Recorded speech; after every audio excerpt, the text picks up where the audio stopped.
বৃষ্টিতে ভিজে বিয়ের দাওয়াত খেতে গেলাম। সেটাই আজকে আপনাদের সাথে শেয়ার করব। আসসালামু আলাইকুম এভরিওয়ান, কেমন আছেন সবাই? আলহামদুলিল্লাহ, আমি অনেক ভালো আছি। এই বিয়েতে যাওয়া ক্যান্সেল হয়ে গিয়েছিল, কারণ শুক্রবার বরযাত্রীতে শুধু দাওয়াত দিয়েছিল মুরব্বিদের। আর পুরা ফ্যামিলিকে দাওয়াত দিয়েছে বউ ভাতে, সেটা হচ্ছে শনিবার। শনিবার আবার আমার হাজবেন্ডের অফিসে একজন লোক কম ছিল, সেও নাকি ছুটিতে গিয়েছে, তাই আর আমার হাজবেন্ড শনিবারের জন্য ছুটি চায়নি। শনিবার সকালবেলা আমরা রওনা দিব ঢাকার উদ্দেশ্যে। তার কিছুক্ষণ আগেই ফোন করে অফিস থেকে বলল অফিস নাকি বন্ধ। আমি তো অনেক খুশি হয়ে গিয়েছি, কিন্তু সমস্যা হচ্ছে যে সকাল থেকে অনেক বৃষ্টি পড়ছে, কিভাবে যাব? পরে আর কি, ছাতি মাথায় দিয়েই রওনা হয়ে গেলাম। আমরা আগেই রাস্তার সাইডে দোকানে এসে দাঁড়িয়েছিলাম আব্বা আম্মার জন্য। এক এক করে সবাই অটোতে উঠে পড়ছিলাম। অনেক বৃষ্টি, তাই আমার হাজবেন্ড ছাতি ধরে দাঁড়িয়েছিল যেন কেউ ভিজে না যায়। আরও একটু অটো আগিয়ে চলে গিয়েছিল।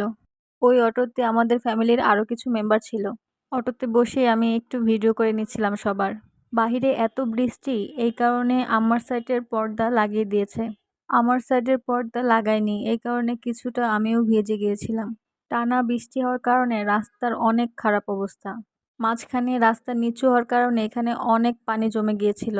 গত রাত থেকেই অল্প অল্প বৃষ্টি পড়ছিল, আর ভোর সকাল থেকে টানা বৃষ্টি পড়েই যাচ্ছে, একবারও থামেনি। এই যে আমরা চলে এসেছি বিয়েবাড়িতে। 2 মিনিটের রাস্তা হেঁটে যাওয়া লাগবে। সামনের রাস্তা একটু ভাঙা, তাই গাড়ি যেতে পারবে না আগে। যেখানে খাবারের ব্যবস্থা করা হয়েছিল সেখানে আমরা সবাই ফ্যামিলি মিলে বসে পড়েছি। এখন পর্যন্ত তেমন কোনো লোকই আসেনি।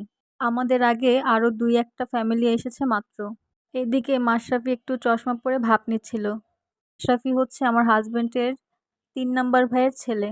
এইদিকে বসে ভাবছিলাম খাবার কখন দিবে। লোক কম দেখে এখনো খাবার দেওয়া শুরু করেনি। একটু পরেই খাবার দেওয়া শুরু করলো। সর্বপ্রথম আমাদের টেবিলে সালাতের বাটি দিয়ে গিয়েছিল, এরপর বোরহানি। এ বাড়িতে কোকের থেকে বোরহানিটাই বেশি ভালো লাগে। এরপর সাদা পোলাও দিয়ে গেল। এরপর দিয়ে গেল চিকেন ফ্রাই। চিকেন ফ্রাইটা একটু নরম হয়ে গিয়েছিল, কারণ অনেকক্ষণ আগে ভাজা।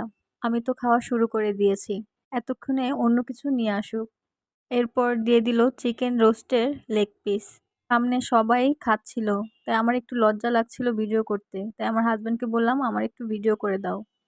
আমার ভিডিওর পরে তাকে একটু ভিডিওতে নিয়ে নিলাম। এরপর নিয়ে নিব গরুর মাংস।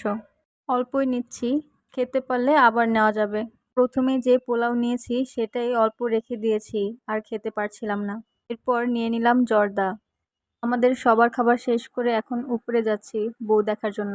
বউয়ের তখন ফটোশ্যুট করছিল। এখন ভাবলাম আমরাও বউয়ের সাথে একটু ছবি তুলে নেই। বউটা অনেক সুন্দর, মাশাল্লাহ। বউয়ের সাথে ছবি তোলা শেষ করে আমরা একটু ছাদে চলে গিয়েছিলাম ছবি তোলার জন্য। থেকে নামতেই জানালার থাই গ্লাসে আমাকে দেখা যাচ্ছিল, ভাবলাম আমাকে একটু ভিডিও করে নেই। এটা হচ্ছে জামাই বউয়ের ঘর, অনেক সুন্দর করে সাজিয়েছে। এদিকে আম্মা বলতেছিল বাসায় চলে যাবে, তাই সবাই সিঁড়ি নেমে যাচ্ছিলাম বাসার উদ্দেশ্যে। বাসা থেকে নেমে দেখলাম বৃষ্টি থেমে গেছে। রাস্তায় এসে কোনো গাড়িও পাচ্ছিলাম না। বাসার সবাই গাড়িতে চলে গিয়েছে। এক সিট খালি ছিল, কিন্তু আমার হাজবেন্ড বলল যে তুমি যাও, আমি হেঁটে আসি। কারণ আমাদের বাসা থেকে বিয়ে বাড়ি মাত্র 15 মিনিটের। কিন্তু আমিও যাইনি, আমিও আমার হাজবেন্ডের সাথে হাঁটা শুরু করে দিয়েছি। ভেবেছিলাম রাস্তায় অন্য গাড়ি পেলে একসাথে দুজন চলে যাব। হাঁটতে হাঁটতে হঠাৎ করে দেখলাম রাস্তার সাইডে লাউ হয়ে আছে, আবার পুকুরে পদ্ম ফুলও ফুটে আছে। দেখতে কতটা সুন্দর লাগছে, তাই না? আর আমি পিছন থেকে ভিডিও নিচ্ছিলাম।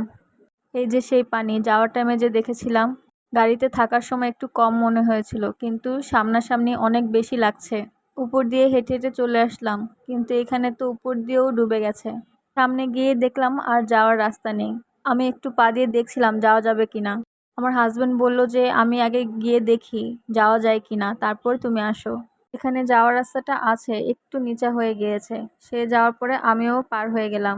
হঠাৎ করে কি নিয়ে যেন আমার হাজবেন্ডের উপরে আমি রেগে গিয়েছিলাম। পরে সে বলল তুমি হাঁটতে থাকো, আমি তোমার ভিডিও করে দিই, মন ভালো হয়ে যাবে। ফাইনালি বাসায় চলে আসলাম। বাসায় ঢোকার আগে বাহির থেকে পা ধুয়ে নিয়েছিলাম। বৃষ্টির কারণে পায়ের অবস্থা খুবই খারাপ হয়ে গিয়েছিল। বাসায় গিয়ে কিছুক্ষণ রেস্ট করে নিয়েছিলাম। এরপরে ঢাকার উদ্দেশ্যে রওনা দিয়ে দিলাম। আবার কখন বৃষ্টি নেমে যায় বলা যাচ্ছে না, তাই একটু বাসা থেকে আগেই বের হয়ে গিয়েছি। আপনাদের কাছে ভিডিও কেমন লাগলো অবশ্যই কমেন্ট করে জানাবেন। Thank you for watching. আল্লাহ হাফেজ।